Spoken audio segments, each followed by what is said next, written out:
بسم اللہ الرحمن الرحیم۔ السلام علیکم۔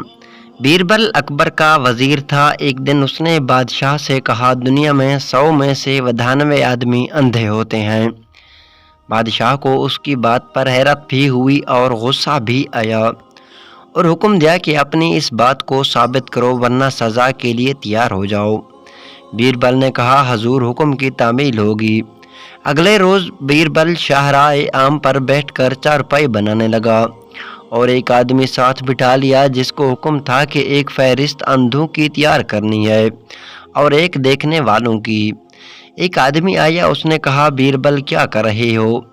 بیربل نے اسے جواب دینے سے پہلے اپنے معاون کو کہا، اس کا نام اندھوں میں لکھ دو۔ پھر اسے جواب دیا، چارپائی بنا رہا ہوں۔ یوں لوگ آتے گئے، پوچھتے گئے، بیربل کیا کر رہے ہو، اور اندھوں میں اپنا نام لکھواتے گئے۔ اتنے میں شاہی قافلہ گزرا تو بادشاہ نے پوچھا، بیربل کیا کر رہے ہو؟ بیربل کے معاون نے بادشاہ کا نام بھی اندھوں میں لکھ دیا۔ اتنے میں ایک آدمی آیا اور اس نے پوچھا، خیریت ہے بیربل، چارپائی کیوں بنا رہے ہو؟ بیربل نے معاون سے کہا، اس کا نام دیکھنے والوں میں سے لکھو۔ اور پھر بادشاہ کی طرف متوجہ ہو کر کہا، عالی جناب، فہرست دیکھ لیجئے جس میں آپ کا نام بھی شامل ہے۔ سب لوگ یہ دیکھ رہے تھے کہ میں چارپائی بنا رہا ہوں، لیکن انہیں اپنی بصارت پر یقین نہیں تھا۔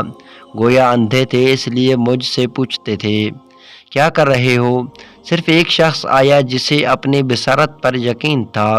اس نے مجھ سے تصدیق نہیں جانی بلکہ چارپائی بنانے کی وجہ پوچھی۔